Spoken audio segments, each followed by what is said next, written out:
I'm Scott. This week we're talking about live video strategy, which is really appropriate because we're going live right now as we record our podcast. So hi, anyone tuning in. But we're going to be talking about how you don't hear about live video very much, over the last couple of years. But that doesn't mean that it's not important and that you should not utilize Certainly that. can be utilized. Yeah. But first, before we dive into that, we're going to go into our social media minute for the week. So for my story, I had Fortnite's creator Epic just gave us a good reason to take social media seriously. They acquired House Party, a social video app, which is basically Snapchat and FaceTime mixed. So you can have up to 8 people in the FaceTime with you. You can split screen video chat with 2 to 8 people as well as text at the same time, which is pretty cool. And recently Epic was valued at over $8 billion, so they're making a lot of acquisitions, Yeah, that's a lot. But that's honestly like a really smart move. Yeah. Because even like live streaming, playing video games and stuff like that. Yeah, is super, Twitch, super Amazon popular. has Twitch. It looks like Epic's gonna have House Party, so. Yeah, wow. For my story, IGTV surrenders to the landscape video format. So a lot of people are asking, does this mean vertical video era is over? Well, for IGTV, it might be. So until recently, it wasn't possible at all to upload horizontal landscape videos for IGTV. But Instagram has said today marks yet another change for IGTV, and it once again comes from listening to our creators and viewers. We've heard from creators who want to upload landscape videos for IGTV. Similarly, we've heard from viewers who come across landscape videos in IGTV, but want to watch them in a more natural way. That's why we're announcing support for landscape videos in addition to vertical. Ultimately, our vision is to make IGTV a destination for great content, no matter how it's shot, so creators can express themselves how they want. So honestly, I think that's a pretty smart move. I've been using IGTV a lot, and I like how they implemented it where you're watching a video, and as soon as it goes over the 40 seconds to a minute, it gives you that quick option to hit IGTV and finish the video, Yeah. whether it be 2 to 3 to 4 minutes, and it's so much easier since they implemented that. Yeah, I mean, again, it's really smart of Instagram just to listen to the people who are actually using it, whether you're creating the content or viewing the content. And I really think depending on what you're filming, landscape's probably like a better option for you. And so hopefully that goes off well and we'll see more landscape videos. So to really dive into live streaming, back in the day, you've heard about live videos all the time, Yeah. whether or not you were recording them, you were watching them. Yep. But this is especially true too when Facebook and Instagram incorporate that to their platforms.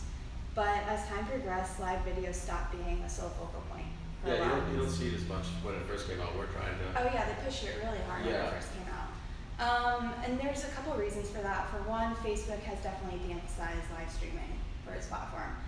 And this most likely has to do with their pivot to privacy on the app. We talked about this previously too in other episodes, but over the last couple of months, due to certain events that happened, Terrible events. yeah, Facebook has been working closely with lawmakers to help regulate the content featured on the platform. And honestly, live videos, that's a big part of it. The draw of a live video is the fact that it's unedited and you can just post what you want.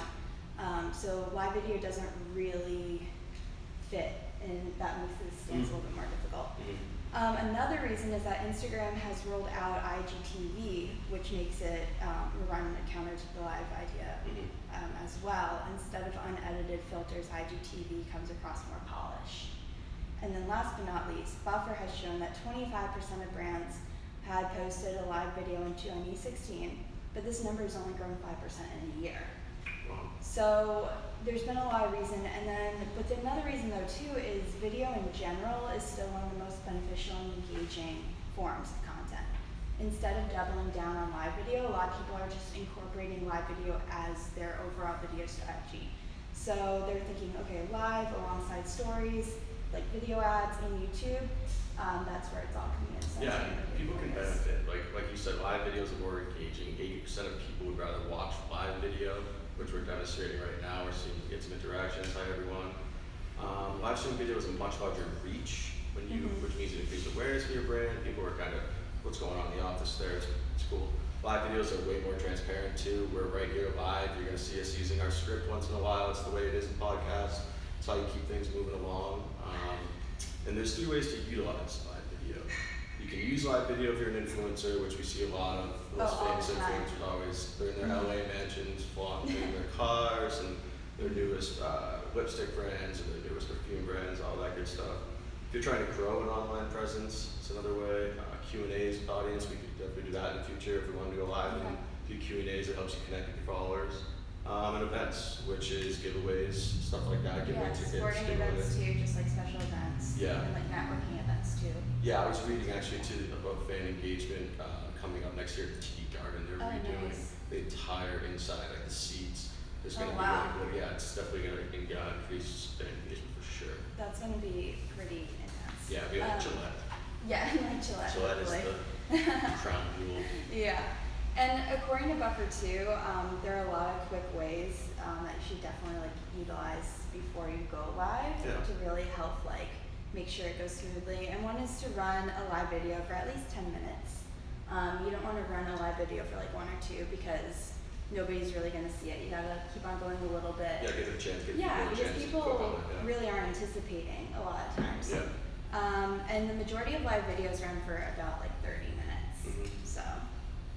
Also promote your video beforehand, so you can also do this like through, posting like an IG story or a post on Facebook or Twitter, just something to spread the word so the people that are following you, they can have the opportunity to log on and watch. And last but not least, consider incorporating an incentive for the audience in your live video. So this is something that we're probably going to try to do more often than not. But whether it's like a giveaway or providing exclusive information that only the people that watch the live video can. That'd be cool. Yeah, so and whenever you do this, always like tease the audience beforehand. Again, just to give them the opportunity to tune in. Yeah, give them a chance to win like a prize if they can identify like, something about the podcast, or maybe a question or a segment or something like that. Exactly. So even though we haven't heard about live as much as we did back in like 2016, it's still really important to incorporate it into your marketing strategy. So we're definitely going to be doing that more often as well. Hopefully this goes over well too, and everyone who's been on has been able to. If anyone wants to come here and film podcasts too, we've got a studio, so definitely. But yeah, no, I think it's just a great opportunity, and we'll tackle more topics like this on another episode. Yeah, we'll be live again, whether it be next week or the week after that. We're going to definitely keep incorporating it. So. Absolutely. Okay, thank you. Thank you. Okay. And the podcast, and I gotta turn off the light. Bye everyone.